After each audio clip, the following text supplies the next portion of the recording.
Hermanos, he estado esta semana estudiando el Evangelio según San Juan y me he quedado realmente sorprendido de la joya que tenemos en nuestras manos, sinceramente. Seguramente alguien te habrá dicho en alguna ocasión, cuando le has preguntado, ¿y por dónde empiezo a leer la Biblia? Generalmente se suele decir, por el Evangelio según San Juan. Y yo no sé si lo decimos porque lo consideramos un Evangelio muy sencillo, y como una persona está empezando y no sabe nada de la Biblia, pues empieza por San Juan, pero alguien dijo en cierta ocasión que el Evangelio según San Juan es tan sencillo y tan fácil de entender que cualquier niño podría leerlo y entenderlo sin ningún problema. Pero al mismo tiempo también se ha dicho que es un evangelio tan profundo que puede volver loco a un auténtico teólogo, a un auténtico estudiante o indagador de verdades profundas. El Evangelio según San Juan es una auténtica joya, una auténtica maravilla. Les animo a que lo lean, tiene 21 capítulos, es muy fácil de leerlo, un par de capítulos por día, aunque te aseguro que en cuanto empieces a leerlo te vas a enamorar, porque es un libro completamente diferente. Completamente diferente. De hecho, cuando vas a una escuela bíblica a estudiar la asignatura llamada los Evangelios, Mateo, Marcos y Lucas se llaman los Evangelios sinópticos y se estudian los tres juntos. Pero hay una clase para estudiar aparte, el Evangelio según San Juan, porque es, ya te digo, completamente diferente a los demás otros evangelios. Es el último que se escribió. El primer evangelio que se escribió fue Mateo, más o menos en la misma época en la que se escribió el Evangelio según San Lucas. Tiempo más tarde se escribió el tercer evangelio, el que lleva el nombre de Marcos, y 70 años después de la muerte y resurrección del Señor Jesucristo, es decir, ya rozando el año 100 después de Cristo, Juan decide también contar en la historia de Jesús. Pero, como dijimos la semana pasada, cuando leíamos y compartíamos el capítulo 1, es un evangelio diferente porque no es un evangelio que va dirigido, por ejemplo, a los judíos. Alguien ha dicho que si un no judío en aquella época le caía en las manos el evangelio según San Mateo, seguramente de entrada se iba a aburrir. Porque uno de los juegos, digo entre comillas, favoritos de los judíos es el tema de las genealogías. Retroceder en el tiempo, en la historia, y recordar cómo se llamaba su padre, su abuelo, su bisabuelo, su tatarabuelo, y es algo que lo llevan en la sangre, es algo que lo han mamado de pequeño, ¿no? Y en el Evangelio según San Mateo encontramos en el primer capítulo una enorme genealogía que va pues desde los tiempos de Abraham hasta el mismísimo Señor Jesucristo. Pero eso a un gentil, a un griego, le aburriría. No le llamaba para nada la atención, pero como fue escrito para los judíos, a los judíos eso les fascina, ¿no?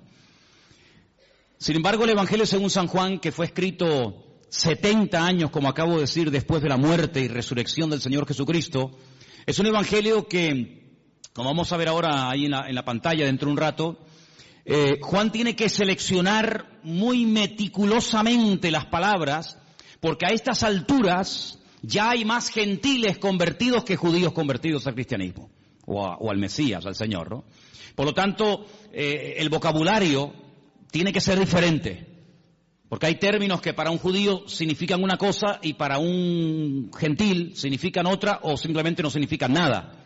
La palabra Mashiach, Mesías, prácticamente es una palabra inexistente en el Evangelio según San Juan, es una palabra que no aparece mucho, y Juan escoge palabras como por ejemplo vimos el domingo pasado la famosa palabra logos, ¿os acordáis? Juan capítulo 1, porque el logos para el griego era el que había hecho el universo, el que le daba orden, el que ponía todo en su sitio, el que hacía que todo funcionara, y entonces él utiliza esa palabra que era muy conocida en el mundo de la filosofía griega, y la emplea, y entonces él dice el logos, ese que ustedes llaman el logos, el creador, que no tienen ni idea de lo que están hablando, yo os voy a hablar de él.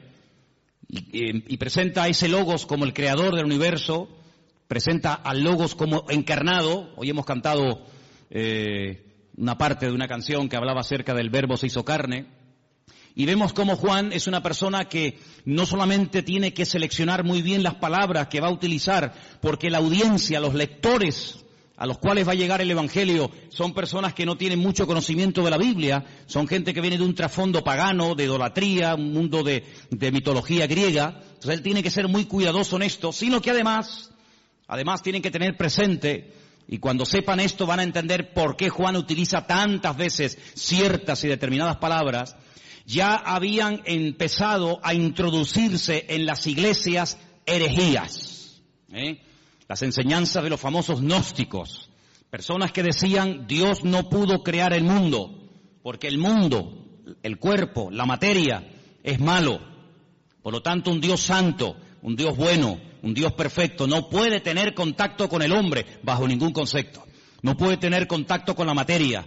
Entonces ellos creían que había una serie de, así lo llamaban, emanaciones, ¿verdad? Y Jesucristo era una emanación de Dios que prácticamente no tenía nada que ver con Dios, y entonces Él sí, como no era divino, como no era santo, como no era Dios, como no era creador, Él sí podía tener contacto con el hombre, Él sí podía tener contacto con la materia, porque al fin y al cabo Él no era Dios. Y eso es lo que algunos gnósticos creían. Otros creían que este mundo, que ellos consideraban que era pecaminoso, malo, el cuerpo era la cárcel del alma, pues ellos decían que este mundo fue creado por los ángeles caídos. Los ángeles caídos fueron arrojados de la presencia del Señor, y como ellos eran tan malos, pero al mismo tiempo eran tan poderosos, pues ellos fueron los que crearon el mundo, los que crearon la materia, etcétera, etcétera. Sí, permítame la expresión, un cacao, un lío terrible que se estaba metiendo dentro de las congregaciones. Para colmo, había otra tendencia, otra herejía que se había metido con mucha fuerza en la iglesia, y era todo lo contrario. Era que Jesucristo era simplemente un hombre que había evolucionado con una serie de poderes que había ido adquiriendo con el paso del tiempo, pero no tenía nada que ver con la divinidad. Otros creían que Jesús era, como ellos llamaban literalmente, un espíritu descarnado. Un espíritu que cuando lo veías parecía un hombre, parecía un ser humano, pero en el fondo no era un ser humano. Realmente él no comía, no se cansaba, no tenía que dormir, no tenía ningún tipo de sufrimientos, porque era una especie de espíritu que cuando se manifestaba parecía un hombre, pero de hombre no tenía absolutamente nada. Fíjense, ante menudos follones y herejías se encontraba el apóstol Juan, y ahora tiene que presentar un evangelio convincente, claro y directo, y representar o presentar a Cristo de una forma correcta, de una forma adecuada, teniendo en cuenta la cantidad de herejías que ya se habían metido en la iglesia para este tiempo. Ahora, en este evangelio me ha llamado mucho la atención, vamos a poner la primera información en la pantalla, hay cosas que Juan omite completamente, ni las toca. Tenemos, por ejemplo, ahí, ustedes lo pueden ver, el nacimiento del Señor Jesucristo. Juan ni lo menciona. No es que no crea en Él, evidentemente, sino que como vimos la semana pasada, el Evangelio empieza diciendo en el principio era la palabra y la palabra era Dios. Es decir, va antes de Génesis 1.1. Antes de Génesis 1.1, va a la eternidad para demostrar que no solamente Jesucristo tuvo un nacimiento físico, sino que Él era un ser eterno, ¿verdad? Creador, que en un momento determinado decide humanarse, decide tomar forma de hombre y venir a este mundo. Por lo tanto, él, el tema del nacimiento, como ya sabe que lo han tocado otros evangelistas, como por ejemplo Mateo, como por ejemplo Lucas, él ese tema no lo toca. Tampoco habla del bautismo, no es algo a lo cual Juan le quiera dar énfasis. No habla de las tentaciones del Señor Jesucristo, que aparecen muy bien explicadas en algunos evangelios. No hace mención a lo que llamamos la última cena, la cena donde Jesús parte el pan y el vino con sus discípulos y establece lo que llamamos el nuevo pacto. No habla de la agonía de Cristo en el huerto de Getsemaní, donde allí es machacado, donde allí es triturada su voluntad y donde allí, digamos, se rinde completamente al Padre diciendo no se haga mi voluntad sino la tuya. Eso ni lo toca. No habla tampoco de la ascensión de Cristo. Si quieres buscar ese tema, ese momento, en Juan no lo busques porque no lo vas a encontrar. Tampoco habla de parábolas Por ejemplo, el Evangelio según San Mateo está lleno de parábolas. ¿Por qué? Porque él intenta presentar el reino de Dios, pero sin embargo Juan lo que intenta es presentar al rey del reino de Dios, que es el Señor Jesucristo, por lo tanto no habla de las parábolas. Tampoco aparecen milagros de liberaciones de demonios. Incluso la palabra milagro, él la sustituye por una palabra que es la palabra moftim, en plural, que es la palabra señales. Y es la palabra que aparece, fijaros a dónde se remonta Juan. Juan era un hombre con un conocimiento de la palabra tremenda, tremenda. Él se remonta al llamamiento de Moisés, allí en Éxodo, capítulo 4, donde Moisés habla mal, Moisés dice, no me van a creer, no me van a oír, y entonces el Señor dice, no, yo te estoy diciendo que te van a oír, yo te estoy diciendo que te van a recibir, que tú vas a sacar a mi pueblo y lo vas a traer aquí, y tú estás diciendo que no. Es decir, ¿me estás llevando la contraria? Pues te voy a enseñar lo que le pasa a una persona cuando habla mal. Mete la mano en tu pecho. Metió la mano en el pecho y le saca la hora. Y cuando la sacó, estaba totalmente leprosa. Y se vuelve a meterla. Sácala, ya está limpia. Él se quedó, esa lección se le quedó grabada en su mente, y él se dio cuenta que su propia hermana, María, cuando habló mal de él, le pasó exactamente lo mismo que a él le pasó, quedó leprosa durante un tiempo por dudar y por hablar mal de los hijos de Israel. ¿Qué te parece? Y no solamente eso, sino que le dice, ¿y ahora qué tienes en tu mano? Dice, tengo una vara. Dice, tírala al suelo, y se convirtió en serpiente. Si le estás dando lugar al enemigo, cada vez que hablas mal.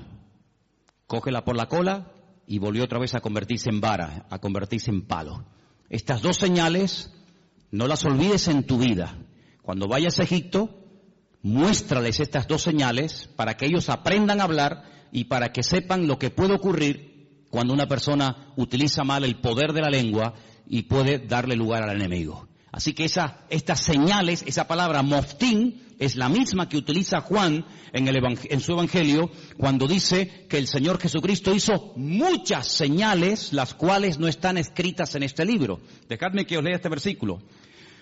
Jesús hizo además muchas otras señales en presencia de sus discípulos, las cuales no están escritas en este libro. Él lo dice bien claro. Todo lo que Jesús hizo, todo lo que el Señor enseñó, todos los milagros de Cristo no están escritos en este libro. Pero estas se han escrito para que creáis que Jesús es el Cristo, el Mesías, el Hijo de Dios, y para que creyendo tengáis vida eterna. Así que él emplea la palabra señales, y ahora después hablaremos un poquito de eso. Así que estas cosas que les he mencionado no aparecen en el Evangelio según San Juan, pero mira tú por dónde. Si Juan no hubiera escrito su Evangelio, todas estas cosas que vamos a ver a continuación, la siguiente por favor, nunca sabríamos absolutamente nada de estas cosas que vamos a mencionar ahora, porque no las menciona ni Mateo, ni Marcos, ni Lucas. Si yo les preguntara a ustedes, sin leer el Evangelio según San Juan, cuál fue y dónde hizo el Señor Jesucristo su primer milagro, nunca lo sabríamos. Nunca sabríamos que el primer milagro de Cristo fue en Caná de Galilea, convirtiendo el agua en vino. Porque nadie lo menciona, pero Juan sí. Bendito sea el Señor, porque le reveló y le mostró a Juan dicho milagro, ¿sí o no? Menciona además algo muy interesante, la conversión o la conversación que tuvo en capítulo 2 con Nicodemo. Esa conversación no aparece por ninguna parte en los otros evangelios. Es una conversación interesantísima, ahí en Juan capítulo 3. A Juan le gusta mucho las conversaciones de Cristo con otras personas. Por ejemplo, en el 2 está el milagro de las bodas de Caná, en el 3 está la conversación con Nicodemo, en el 4 ¿qué está? La conversación con la mujer samaritana. Si no hubiera sido por Juan, nunca hubiéramos sabido que Jesús se detuvo junto al pozo en Samaria y le habló a una mujer samaritana y allí pues le dijo cosas tremendas y allí él se reveló como quien verdaderamente él era, solamente en Juan. Si no se hubiera escrito el Evangelio según San Juan, nunca habríamos oído de que sanó a un paralítico en el capítulo 5 en el estanque de Betesda, que hacía 38 años que estaba esperando el movimiento del agua. Fíjate tú por dónde, hermano, me quedé sorprendido, y es así. Si no hubiera sido por Juan, nunca hubiéramos oído hablar de Lázaro. La resurrección de Lázaro, su amigo en Betania, solamente la encontramos en el capítulo 11 del Evangelio según San Juan. Nunca nos hubiéramos enterado de que el Señor Jesucristo se agachó para lavarle los pies a sus discípulos, porque eso no lo cuenta ningún otro evangelista más que solamente Juan. Nunca hubiéramos recibido o tenido una enseñanza que va, fíjate, desde el capítulo 14 hasta el capítulo 17 del Evangelio según San Juan, hablando acerca del ministerio, de las funciones del Espíritu Santo, el bendito Consolador. Por ejemplo, él dijo, no os pongáis tristes, no os dejaré huérfanos, os conviene que yo me vaya, porque si yo no me fuese, el Consolador no vendría. Pero cuando Él venga, porque yo le voy a rogar al Padre que os envíe otro Consolador para que esté con vosotros para siempre, Él me glorificará a mí. Él os guiará a toda la verdad. Él os hará saber lo que ha de venir. Él tomará de lo mío y os lo hará saber a cada uno de vosotros. Él además convencerá al mundo de justicia, de pecado y de juicio. ¿Qué te parece? Una enseñanza profunda del Espíritu Santo solamente en San Juan. Nunca habríamos oído el comentario despectivo, la crítica que Judas hizo cuando vio a una mujer que derramaba sobre él un vaso de alabastro con el nardo puro, aquel perfume, dice que se llenó toda la casa, y cuando él dice, qué desperdicio tan grande, haber derramado todo este perfume sobre el cuerpo de Jesús, qué desperdicio tan grande. Esto vale más de 300 denarios, un año entero de trabajo, total derramado sobre Cristo así, en un momento. Eso aparece en San Juan. Así que es un evangelio que nos da muchísima información, pero es un evangelio diferente, ¿por qué? No solamente porque cuenta cosas que ningún otro evangelista contó, sino que los demás evangelistas, Mateo, Marcos y Lucas, nos hablan y se centran fundamentalmente en el ministerio de Jesús en el norte del país, en lo que conocemos con el nombre de Galilea. Él se quedó a vivir durante mucho tiempo en Galilea, sobre todo en la ciudad de Capernaum, el pueblo de Naún, y los evangelios, los tres primeros, nos cuentan lo que hacía allí. Pero sin embargo Juan cambia de escenario y comienza a hablarnos de cosas que Cristo hacía en el sur del país, en Judea y sobre todo también en la ciudad de Jerusalén. Ahora, es interesante porque en el propósito del libro que hemos leído esta tarde, Juan reconoce que todo lo que el Señor Jesucristo hizo, nunca, ningún autor, ni él mismo, podía haberlo escrito.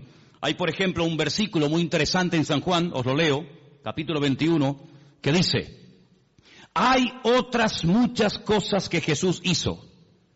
Estamos en el 21-25. Las cuales, si se hubieran escrito una por una, pienso que ni aún en el mundo cabrían los libros que se habrían de escribir. Por lo tanto, el Evangelio según San Juan es un pequeño resumen. No es una obra completa, una enciclopedia de la vida de Cristo, sino es simplemente un pequeño resumen donde Él a propósito toma o escoge 7 señales y las va a presentar y nos va a presentar a Cristo de una forma muy completa. Pero una cosa que llama mucho en el Evangelio según San Juan es lo observador y la tremenda memoria que Juan tenía. Hay cosas que se pierden con el tiempo, no nos acordamos de lugares, de nombres, cosas que ocurrieron. Sin embargo, vais a ver que Juan, por ejemplo, yo he hecho una lista de cosas que cuenta Juan que demuestran que tenía una memoria tremenda, pero aparte de tener una memoria tremenda, era un hombre muy observador. Por ejemplo, él dice que cuando aquel niño dio aquellos panes y aquellos peces para dar de comer a aquella multitud, ¿os acordáis del milagro, sí o no? Él dice en su evangelio, y por cierto es el único que lo dice, que aquellos panes eran panes de cebada. Qué curioso, ¿no? Son panes de cebada. No son panes de trigo, no son panes de maíz, no son arepas, ¿no? Sino son panes de cebada. Qué curioso, ¿no? Después dice, por ejemplo, que cuando el Señor en una de las ocasiones calma la tempestad en el mar de Galilea, habían remado 5 kilómetros. Otros evangelistas dicen, después de haber remado un rato, Juan dice, no, un rato no, remamos 5 kilómetros. Qué curioso, ¿no? Después se da cuenta de que en el primer milagro en las bodas de Caná de Galilea, no solamente dice que Jesús dijo llenar las tinajas hasta arriba, sino dice que había 6 tinajas. No dice, bueno, había tinajas, sino las cuenta, porque si no las cuenta, ¿cómo lo sabe? 1, 2, 3, 4, 5, 6 tinajas había llenas de agua que después se convirtieron en vino. Es el único que menciona, fíjate qué detalle tan curioso, esto es una persona muy observadora, pero no solamente observadora, sino que además si no estás allí, tú no te enteras. Porque les quiero decir que el único que se la jugó y que fue valiente y que estuvo al pie de la cruz hasta que murió fue Juan. Y por eso él dice que hay un momento, mientras él está agonizando en la cruz, hay un momento en el que los soldados comienzan a decir, oye, la túnica que lleva puesta este hombre es buenísima. Es una pena romperla en pedazos y un trozo para ti y otro trozo para ti. ¿Por qué no nos rifamos y echamos suertes? Y dice la Biblia que echaron suertes y a uno le tocó y se la llevó. Eso solamente lo cuenta Juan, que se rifaron la ropa del Señor. Después dice que cuando se llevan a ungir a Cristo al sepulcro, algunos dicen que lo envolvieron en una sábana y ya está. Juan dice no, lo envolvieron en una sábana y le pusieron mirra, le pusieron aloe y había 100 libras entre mirra y aloe para envolver, para ungir el cuerpo del Señor. Es el único que dice que Nicodemo se llevó el cuerpo de Cristo para ungirlo. Es el único que dice que aquella mujer que derramó el vaso de alabastro, el vaso de nardo puro sobre el cuerpo de Jesús, dice que no solamente lo derramó, sino que toda la casa olió al perfume que olía el Señor Jesucristo. Otro detalle muy interesante. Después, por ejemplo, una de las cosas muy interesantes es que él dice que el templo de Jerusalén se tardó 46 años en ser restaurado y decorado por el rey Herodes, el único que lo dice. Es el único que menciona el detalle, muy interesante por cierto, que en Juan capítulo 4 dice que los samaritanos y los judíos como que no se llevaban entre ellos. Había un pique ahí, ni los samaritanos podían ver a los judíos, ni los judíos a los samaritanos. Son detalles muy significativos de un hombre que se fija mucho. Luego, algo que me ha llamado mucho la atención del Evangelio según San Juan, es que es un hombre que menciona lugares de Jerusalén porque se ve que conoce y se sabe muy bien mover en la ciudad de Jerusalén. Por ejemplo, menciona la puerta de las ovejas, capítulo 5, verso 2. Menciona el estanque de Betesda, capítulo 5.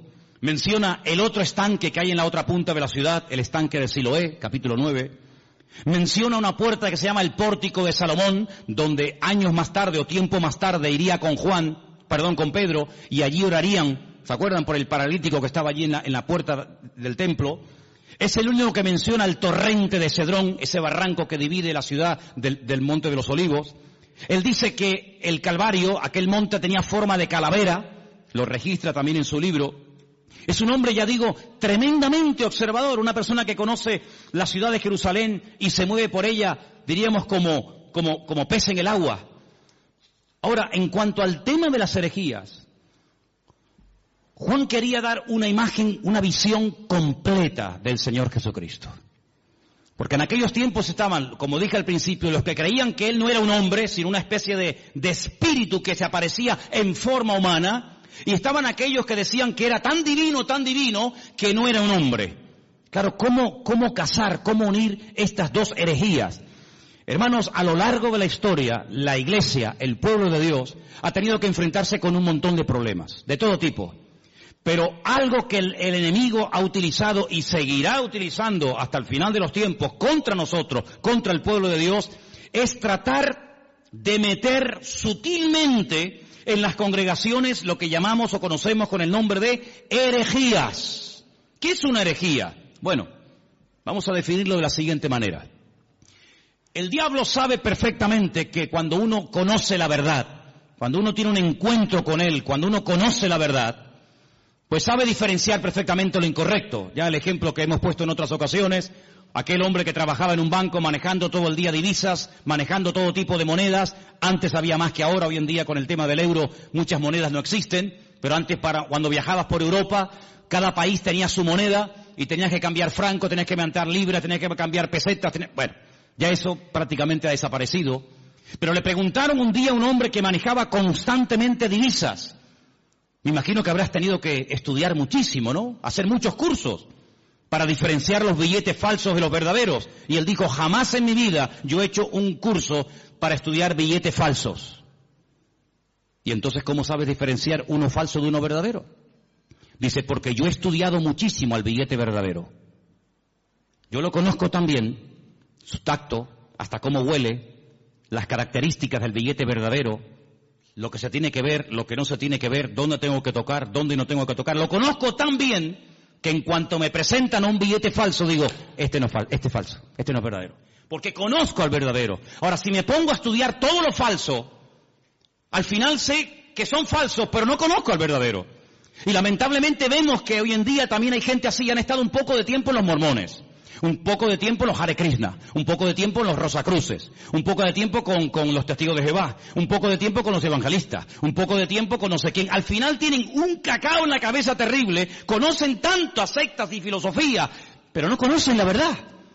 Y Jesucristo no es uno más.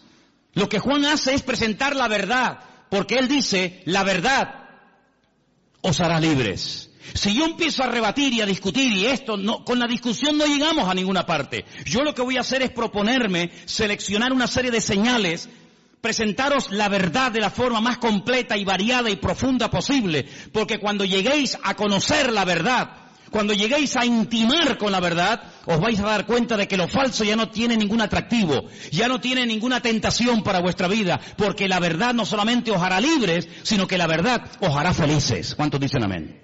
Entonces él presenta a Cristo como la verdad y os vais a dar cuenta que la palabra verdad, verdadero, aparece así de veces en el Evangelio según San Juan. No hay una palabra que se repita más en este Evangelio como la palabra verdad o verdadero. Tengo aquí una pequeña lista, no están todos, pero para que veáis. Dice, yo soy el pan verdadero, el pan que descendió del cielo. No dice yo soy el pan. Bueno, podría decirlo. Pero añade la palabra, yo soy el pan verdadero. Y entonces dice, el pan que comieron nuestros padres en el desierto, pues todos los que lo comieron murieron. Pero el que coma de mí nunca morirá. Después dice, yo soy la vid. Pero no dice solamente yo soy la vid, sino dice yo soy la vid verdadera. Juan capítulo 15, verso 1. Juan 8:16 dice yo soy el juez, pero el juez verdadero. El juez que imparte verdaderamente justicia. Y os vais a dar cuenta de que aparece la palabra verdad por todo el Evangelio. Encontramos, por ejemplo, en Juan 14:6, un versículo que todos conocéis de memoria, ¿sí o no? Sí.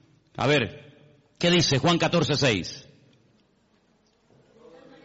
No, ese es 3:16, ese es el 3:16, el 14:6. 14:6. Yo soy el camino, yo soy la verdad y yo soy la vida. Otra vez la palabra verdad, continuamente la verdad, la verdad, la verdad, la verdad.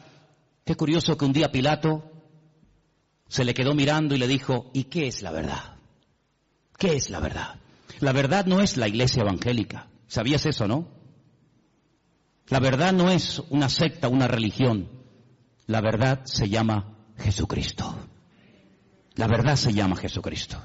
Y teniendo al Señor, podemos discernir entre la verdad y la mentira.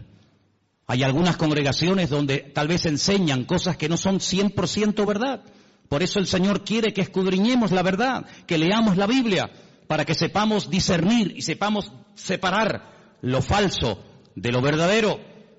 El apóstol Pablo le decía a Timoteo, quiero que sepas esto y lo tengas bien presente en tu vida, que dice el Espíritu de Dios que en los últimos tiempos, y lo dice claramente el Espíritu Santo, se meterán dentro de las congregaciones herejías, falsas doctrinas, doctrinas de demonios, que parecerán muy bonitas y muy atractivas. Pero para eso tenemos la palabra, para comprobar en todo momento si lo que en mi iglesia se está predicando es la verdad. Y el día que aquí no se predique la verdad, levántese y váyase. No se quede por amor a mí, no se quede por amor a los niños, no se quede por cariño a la hermana o al hermano tal. No, aquí no estamos para vernos las caras, aquí estamos para crecer y conocer y profundizar en la verdad, porque la verdad es la que nos hace libres. Y si se predica la mentira, pues lo lamento mucho, yo aquí no quiero estar ni un minuto de mi tiempo, porque la mentira esclaviza, la mentira es un veneno que le abrimos la puerta y va contaminando nuestra vida. Por lo tanto, compruebe siempre, traiga la Biblia a la iglesia, tome apuntes, escuche los mensajes, y si comprueba que algo no ha sido correcto, que le están enseñando mentiras, que le están manipulando la escritura, no haga caso, sea selectivo en esto. Jesucristo vino para darnos la verdad, para abrir nuestros ojos, y la verdad se puede comprobar, no solamente experimentar, se puede comprobar, y la misma Biblia que yo uso para predicar aquí en el púlpito, la tiene usted, léala, escudriñela, memorízala, y si ve que no coincide con la verdad, aquí tu tiempo se ha terminado, amigo. Estamos en este lugar para crecer en la verdad. ¿Cuántos dicen amén?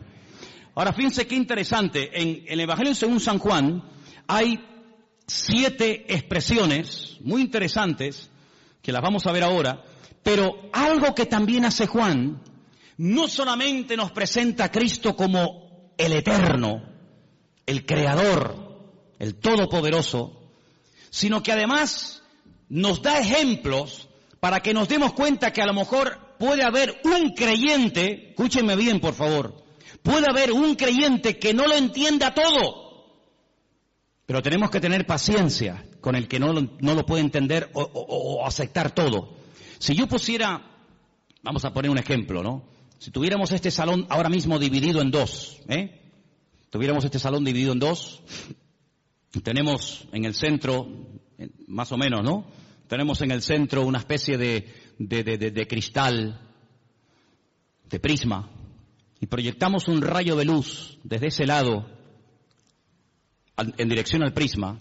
Todos los que están a mano izquierda verían solamente un rayo de luz, pero todos los que están a mano derecha verían 7, en 7 colores diferentes. Si yo les pregunto a los de la mano izquierda, ¿ustedes qué están viendo? Y me dicen, un rayo de luz. ¿De qué color? Blanca. ¿Seguro que veis uno solo? Contarlo bien, sí, uno solo.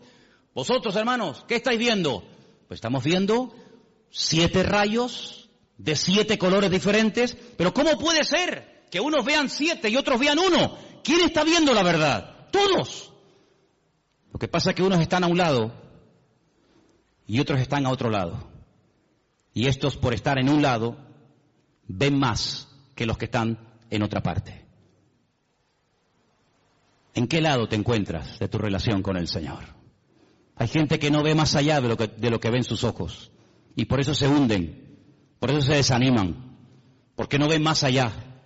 Y como le dijo el Señor a Pedro, no pones la mira en los 7 rayos, no pones la mira en las cosas de arriba, sino en las de la tierra. Y claro, cuando uno mira a lo de la tierra se derrumba. Cuando uno mira a lo de la tierra uno se deprime, la fe te la destruye el mundo. Pero cuando tú levantas la mirada, tú ves más allá. Y eso es lo que Juan quiere. No solamente presentarnos al Señor Jesucristo como divino, como creador, como un ser eterno, sino que también lo presenta como humano. Y fijaros las citas que os voy a dar para los que tomen nota, ¿no? En capítulo 2, verso 15, vemos a Cristo enfadado, con un látigo. Comienza a echar fuera a todos los que vendían en su casa y los llama ladrones. Me habéis convertido mi casa en cueva de ladrones. En el capítulo 4, verso 6, te lo encuentras cansado y sediento junto a un pozo, pidiendo un vaso de agua a una mujer samaritana. El Verbo hecho carne, cansado del camino, pidiendo agua. Sus discípulos en el capítulo 4, verso 31, le daban de comer, porque lo notaban que era la hora de comer y él no había comido. En el capítulo 11, prácticamente todo el capítulo te lo encuentras llorando, quebrantado, emocionado, identificándose con el dolor de haber perdido a un amigo, a un ser querido. En el capítulo 1 y en el capítulo 8, verso 58, te lo encuentras en su preexistencia, Te lo encuentras que él sabe perfectamente lo que tiene la persona. Por eso Cristo no es un hombre que hace muchas preguntas. Ponte un día a hacer un estudio, te animo a que lo hagas. Empieza a buscar en la Biblia cuántas preguntas Cristo hacía. Generalmente muy pocas. Y la pregunta es ¿por qué? ¿Por qué Jesús no preguntaba cosas a la gente? Porque Él tiene todas las respuestas. Porque Él sabe todas las respuestas. Nosotros para saber ciertas cosas tenemos que preguntar, ¿y cómo fue? ¿Y dónde no fue? ¿Y quién estaba? ¿Y quién no estaba? ¿Y estabas tú? ¿No estabas tú? ¿Y fue arriba? ¿Fue abajo? ¿Era de noche? ¿Era de día? Tenemos que hacer muchas preguntas. Él no hace apenas preguntas porque Él tiene todas las respuestas. Encontramos en el capítulo 17, verso 5, a Jesús. Lo encontramos diciendo que Él tuvo gloria con el Padre. La misma gloria que tenía el Padre, Él la tenía. Y lo encontramos bajando del cielo en el capítulo 6. Pero fíjate tú qué interesante. Encontramos al Señor Jesucristo cansado, lo encontramos al Señor Jesucristo pidiendo agua, lo encontramos dormido en una barca y al mismo tiempo diciéndole a aquella mujer, 5 maridos has tenido y el que ahora tienes no es el tuyo. Diciéndole a uno, he aquí un verdadero israelita. Y le dice, pero si nunca nos hemos visto, dice, yo te vi a ti cuando estabas debajo de la higuera. Y cuando te lo encuentras en el Evangelio según San Juan diciendo, yo soy antes de Abraham. Yo existo antes que Abraham el patriarca. Y le dicen, ¿tú? ¿Pero cómo vas a ser tú antes que Abraham si tú no tienes ni 40 años? Y él les dice, os aseguro que yo soy antes de Abraham. Y yo te digo, no lo dice la Biblia, pero yo también te digo que hasta Abraham habló con el mismísimo Señor Jesucristo. Y el Señor Jesucristo habló con el mismísimo patriarca Abraham. ¿O quién te crees que era Melquisedec? Melquisedec, Melech Tzadik, el rey de justicia, sin genealogía, sin padre, sin madre, sin principio de fin ni de días. Allí estaba el Señor, dándole pan y vino al patriarca Abraham, y el patriarca Abraham dándole los diezmos a Melquisedec, el rey de Salem, el rey de justicia. ¿Qué te parece? Ahora, a lo largo del capítulo, a lo largo del libro del Evangelio según San Juan, encontramos en 7 ocasiones al Señor Jesucristo utilizando la expresión anojí. En hebreo hay 2 formas de decir yo. La habitual, la común, la que se suele utilizar siempre, la que todo el mundo usa es aní. Aní, yo, aní.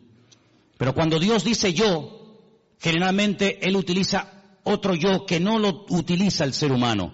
Es el yo, el pronombre personal, primera persona, que utiliza Dios, y es Anojí. Anojí es yo cuando habla Dios y Aní es yo cuando habla un ser humano. En el Evangelio según San Juan encontramos 7 Anojí. Juan 6:48. Anojí lejen Jaim. Yo soy el pan de vida, el pan verdadero. Anojí or haolam. Juan 8:12. Yo soy la luz del mundo. Encontramos al Señor diciendo, yo soy la puerta de las ovejas, Juan 10:7. Encontramos en Juan 10:11 diciendo, yo soy el buen pastor. Lo encontramos en Juan 11:25 diciendo, yo soy la resurrección y la vida. Lo encontramos en Juan 14:6 diciendo, yo soy el camino, la verdad y la vida. Y lo encontramos en el 15:1 diciendo, yo soy la vid verdadera. Y todas las veces que dice eso, dice Anojí, Anojí, Anojí. Por eso la gente se quedaba diciendo, ¿pero qué está diciendo? Hoy en esta iglesia ha habido algo impresionante que a mí me ha impactado muchísimo. Y es que se ha cantado y se ha pronunciado el verdadero nombre de Dios. El nombre que habéis pronunciado esta tarde en esa canción, que después la vamos a cantar al final, otra vez más, es el verdadero nombre de Dios. Y ese nombre tiene que ver con la existencia. Tiene que ver con la existencia misma. Nadie le ha dado existencia a Él. Él le da existencia a todas las cosas. Pero hay algo muy interesante en el Evangelio según San Juan, y es que nuevamente aparecen 7 ventanas. Fíjate qué interesante. Se llaman señales. Yo llamo a 7 ventanas a través de las cuales puede ver más allá. Porque algo que tenemos que tener presente, y Juan lo hace de una forma muy sutil, pero muy bien presentada, es que cuando te habla de un milagro, cuando te habla de algo que hace el Señor, Él te deja como en puntos suspensivos para que tú pienses y veas que no solamente es un milagro algo que ocurre en un momento puntual del tiempo, sino que es una señal, es una forma de indicarte que detrás de ese milagro hay una manifestación de la gloria de Dios. De hecho, hay momentos en los que el Señor Jesucristo dice que los milagros que hacía no los hacía tanto por la compasión o porque le daba pena al pobrecito paralítico o el pobrecito ciego, sino que la palabra que se emplea en el Evangelio según San Juan detrás de cada señal o milagro es, esto fue hecho, esto se realizó para la gloria de Dios. Porque un milagro no es algo que solamente suple la necesidad en el momento de una persona, Una persona está leprosa, ¿qué quiere? Pues que se sane la lepra. Una persona está poseída por demonios, ¿qué es lo que quiere? Ser libre de esta atadura espiritual. Una persona no ve y Jesús, ¿qué quieres que te haga? Pues quiero ver, o no puedo caminar, levántate y camina. Sino que el Señor va más allá de la necesidad temporal de la persona. Esto lo hago para la gloria de Dios. Cuando lo dicen los discípulos en Juan capítulo 9, ¿y este hombre que no tiene ni ojos, que están huecas las cuencas, no tiene el globo ocular, este hombre, esto es algo terrible. Esto no es normal que una persona nazca con las cuencas de los ojos vacías. El padre tuvo que cometer un pecado terrible, ¿no? Y este es el castigo de Dios, o él mismo. Y Jesús le dijo, ni una cosa ni otra. Este hombre nació así, sin posibilidad de ver. Si a este hombre ni operándolo, el mejor oftalmólogo del mundo, no podría devolverle la vista a este hombre, porque este hombre no tiene globo ocular. Está hueca, no tiene nada. Yo solamente he visto a un hombre en toda mi vida así. Ciegos hemos visto todos, y de vez en cuando pues vemos a algún ciego. Pero solamente vi a un hombre en la puerta de Damasco, en Jerusalén, hace unos cuantos años atrás. Lo vi y me llamó tanto la atención porque tenía la cuenca de los ojos hueca, vacía, no tenía el globo ocular. Así era el problema de este hombre. Y los discípulos nunca habían visto algo semejante. Le dicen, pero, ¿qué pecado terrible tuvo que cometer sus antepasados o él para nacer así? Y Jesús dijo, ¿no sabes por qué este hombre ha nacido así? Ya estamos buscando siempre, perdonen las cuatro patas a los gastos, ¿no? Que si una maldición, que si un trabajo de hechicería, que si el pecado del abuelo, que si una maldición hereditaria. No, mira, quítense todo ese rollo de la cabeza. ¿Saben? Les voy a decir la verdad. ¿Saben por qué este hombre nació así? Para que se manifieste hoy delante de todos ustedes la gloria de Dios. Entonces, ¿qué hace el Creador? ¿Qué hace el Señor? Coge barro, le hace el globo ocular, como una albondiguilla, ¿no? Se la pone en los ojos y le dice, vete a lavarte al estanque de Siloé, que está en la otra punta, allí bajando el torrente de Cedrón, vete allí a lavarte. El pobrecito va calladito, sin protestar, humilde. Cuando llega al estanque de Siloé, el hombre se quita el barro de los ojos y vuelve viendo. Y los judíos le dicen, pero tú no puedes hacer eso. Hoy es Shabbat, no se puede quebrantar el Shabbat. Y dice, ¿cómo que no? El que me dijo, el que me untó los ojos con barro, él fue el que me dio la orden, discutan con él si quieren. Ese hombre es un pecador, le dicen, es un pecador. ¿Un pecador? Pues menudo pecador, porque ustedes siendo tan santos y tan religiosos, nunca me solucionaron mi problema, y este que ustedes dicen que es un pecador, me ha mandado a lavarme al estanque de Siloé, y regreso viendo.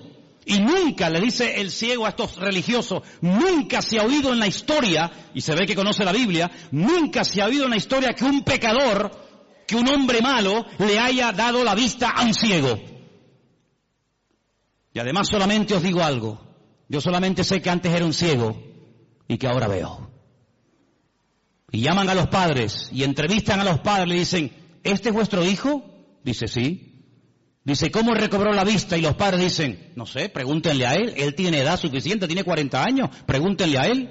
Y ahí empieza un tira y una floja, que si sí, que si no, que si se puede, que si no se puede. Hermano, el cumplimiento de un mandamiento no evita o no nos impide que cumplamos otros. Si yo por cumplir con un mandamiento me olvido de que la Biblia no solamente tiene uno, sino tiene cientos de mandamientos, estoy cometiendo una gravísima equivocación. Estoy haciendo un sobreénfasis sobre algo que ni siquiera prohíbe la Biblia. Y este hombre al final, con un humor tremendo, le dice, ¿será que me estáis preguntando tantas cosas porque también ustedes se quieren convertir en discípulos de él? Y le dicen, nosotros no tenemos necesidad de convertirnos ni ser discípulos de nadie. Y lo echaron de la sinagoga, dice la Biblia. Lo echaron. Claro, cada vez que lo veían en el culto, amigo, era un testimonio. Y Jesús se lo encuentra al día siguiente, le dice, ¿qué te pasó? Y le dice que me echaron de la sinagoga. No me dejan congregarme. Se enfadaron contigo. Y le dice Jesús, ¿tú crees en el Hijo del Hombre? ¿Tú crees en el Mesías? Dice, ¿y quién es ese? Dice, yo, el que estoy hablando contigo. Dice, claro, Señor, ¿cómo no voy a creer en ti? Increíble, ¿eh? Todo esto lo cuenta San Juan. Si no fuera por este hombre, si no fuera por este evangelio, nos hubiéramos perdido cosas tremendas. Pero sobre todo algo que me llama la atención, que yo creo que Juan lo hizo a propósito. Lo dejó para el final, y quiero que lo leamos en esta tarde, es el capítulo 21, donde se produce algo que ni Mateo, ni Marcos, ni Lucas jamás contaron. Yo no sé si les dio vergüenza o por respeto, no lo sé, pero nunca fueron capaces de tocar este tema. Pero otra vez encontramos una característica típica del Evangelio según San Juan, y son las conversaciones que tiene con distintas personas. Lo vimos hablando con la samaritana, lo vimos hablando con Nicodemo, y ahora vamos a ver a Jesús en el capítulo 21, casi al final del libro, hablando con un discípulo. Capítulo 21, Jesús se aparece a sus discípulos. Qué interesante. Después de esto, Jesús se manifestó otra vez a sus discípulos junto al mar de Tiberias, y se manifestó de esta manera. Qué interesante, ¿no? Estaban juntos, cuenten, Simón Pedro, Tomás el Didimo. ¿Qué significa el Didimo? ¿O el Dídimo? ¿Qué significa? Significa el gemelo. Tomás era hermano gemelo de otro. Natanael, el que era de Caná de Galilea, los hijos de Zebedeo, hijos, hablan plural, ¿quiénes eran? Juan y Santiago, y otros dos de sus discípulos. Simón Pedro les dijo, voy a pescar. Ellos le dijeron, vamos también nosotros contigo. Fueron y entraron en una barca, y aquella noche no pescaron nada, toda la noche, para arriba, para abajo, echa la red aquí, echa la red, nada. Cuando ya iba amaneciendo, fíjate tú, amaneciendo ya, se presentó Jesús en la playa, mas los discípulos no sabían que era Jesús. Estaban cansados, estaban reventados, toda la noche pescando. Además, cuando tú estás pescando, los que habéis ido alguna vez a pescar, cuando uno está pescando, las horas se te pasan volando, disfrutas que no veas. Pero cuando estás hecha y no pican, es aburridísimo, estás hasta de mal humor. Les dijo Jesús, hijitos, ¿tenéis algo de comer? Ellos le respondieron, no tenían ni para comer. Increíble. Jesús les dijo, echad la red a la derecha de la barca y hallaréis. Entonces la echaron y ya no la podían sacar por la gran cantidad de peces. Qué milagro, Así, en segundos, lo que no hicieron en toda la noche. Verso 7. Entonces aquel discípulo a quien Jesús amaba, le dijo a Pedro, es el Señor. Es el Señor, esto solamente pasa por la mano de Dios. Es el Señor. Simón Pedro, cuando oyó que era el Señor, se ciñó la ropa, porque se había despojado de ella, se echó al mar y se echó a nadar hasta la orilla. Y otros de sus discípulos vinieron con la barca arrastrando la red de peces, pues no distaban de tierra sino como unos 200 codos. Y al descender a tierra, vieron brasas puestas y un pez encima de ellas y pan. ¿Se han preguntado alguna vez, ¿y de dónde sacó el Señor este pez? No tenía red, no tenía caña. El Señor no necesita nada de esto. Seguramente le habrá dicho a uno, para el fuego. Y hace, no hay problema. Jesús le dijo, traed de los peces que acabáis de pescar. Y fíjate qué curioso, otra vez lo que dije al principio, qué observador es este hombre. Otro hubiese dicho, había un montón de peces, Manolo, un montón, pero fíjate lo que dice Juan.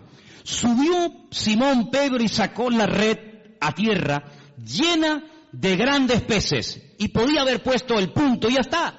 Pero Juan dice, no, la red estaba llena, y Juan los tuvo que contar, hermanos.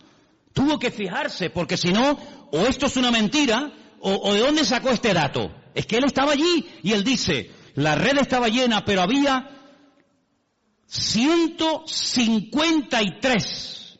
Y aún siendo tantos, la red no se rompió. Recuerda que el versículo 11 dice, grandes peces, 153. ¿Y por qué no fueron 205, 89, 34? ¿Por qué 153? ¿Y por qué lo dice? ¿Será que esto es una forma de rellenar un texto? Siempre hemos dicho y hemos enseñado que en la Biblia no sobra nada. Amén, hermanos. Todo tiene una razón, todo tiene una explicación. El idioma hebreo es alfanumérico. Las letras son números, los números son letras. Juan hace así y dice 153. Juan es judío, Juan no es canario, no es alemán, no es latinoamericano, Juan es judío. Juan ve letras y al momento ve números y ve letras. Es la mentalidad, está en el chip del cerebro del judío. El judío hace así y ve una palabra y sabe cuánto suma la palabra, porque cada letra es un número y cada número es una letra. Y él en San Juan, en el libro del Apocalipsis, no me voy del tema, pero solamente un ejemplo. En el libro del Apocalipsis, él dice, cuidado hermanos, aquí hay sabiduría, el que lee, entienda. Os voy a dar un dato en clave, pero ustedes que saben lo que estoy diciendo me van a entender. Cuando venga el anticristo, cuando venga ese hombre perverso, su nombre, o el número de su nombre es 666, 666. Claro, hay muchos nombres que coinciden. Por ejemplo, otro día cuando les comentaba el tema, cuando decide Shechem ben Hamor, Siquén, hijo de Amor, suma 666, curiosamente. Pero Juan es un hombre, como buen judío, que conoce el tema de las letras y de los números.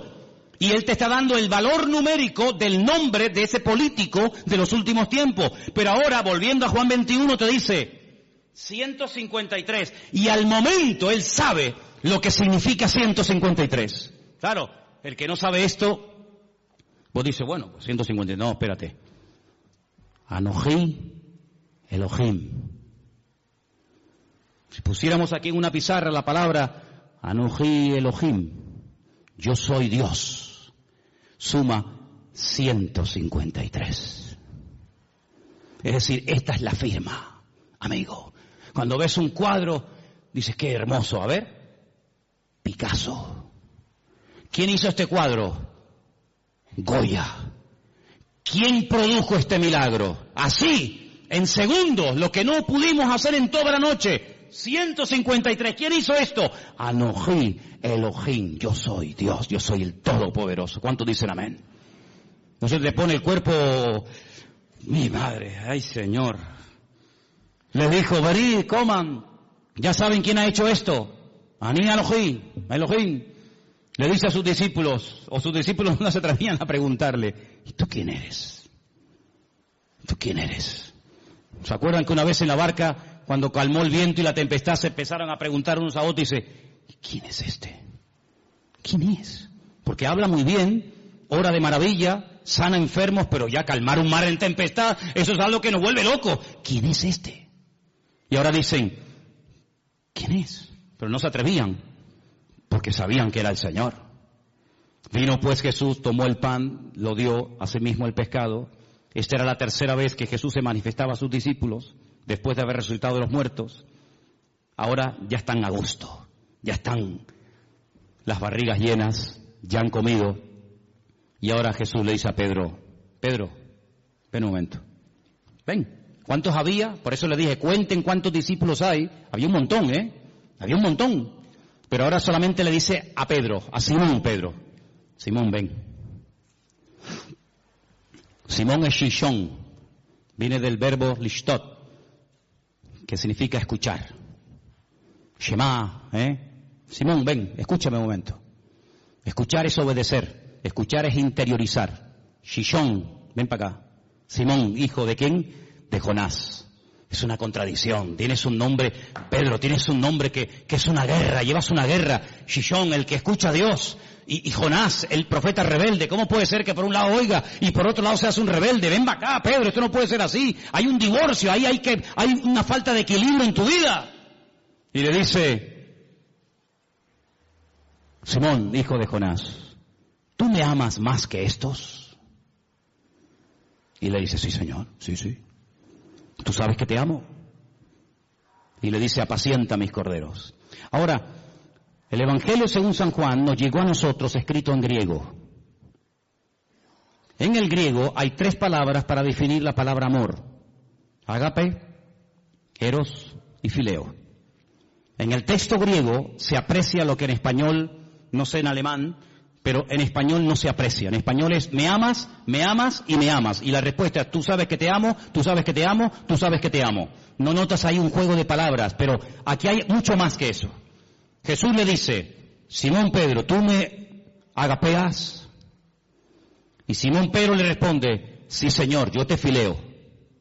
No, yo no te estoy preguntando eso. Yo te estoy preguntando si tú me agapeas, si tú me amas a mí como yo te amo a ti. Con ese amor perfecto, ese amor de Dios. Y Pedro le dice, sí Señor, tú sabes que yo te fileo, tú sabes que yo te amo como un amigo. Pero es que yo no te estoy preguntando si tú quieres ser mi amigo. Yo no te estoy preguntando si yo te caigo bien. Yo te estoy preguntando si tú darías la vida por mí, porque tú sabes que el amor que yo tengo por ti es que de tal manera amé al mundo que di mi vida por el mundo. Entonces yo te estoy preguntando si tú me amas a mí como yo te he demostrado amarte a ti. Y Pedro dice, Señor, tú sabes que yo ahí no llego, tú sabes que yo te fileo, pero yo no te agapeo. Y entonces al final, cuando el Señor ya se lo pregunta 3 veces, y Pedro capta la idea, y Pedro se da cuenta por dónde van los tiros, le dice en versículo 17, Pedro se entristeció. ¿Por qué? Porque Pedro reconoció que no podía llegar al nivel que el Señor le está pidiendo. Entonces, ¿qué le confiesa? Tú lo sabes todo. Tú sabes que yo soy un petardo como persona. Yo he fallado, he metido la pata. Menosprecié a todos estos, dije que no te iban a traicionar, que no te iban a vender, que te iban todos a abandonar, pero yo no. Y al final resulta que que no abre la boca, pero que estuvo allí al pie de la cruz, es el que estuvo, y resulta que yo te estaba negando delante de los romanos. Tú lo sabes todo, tú sabes que yo no doy la talla. Tú sabes que te negué, tú sabes que no estuve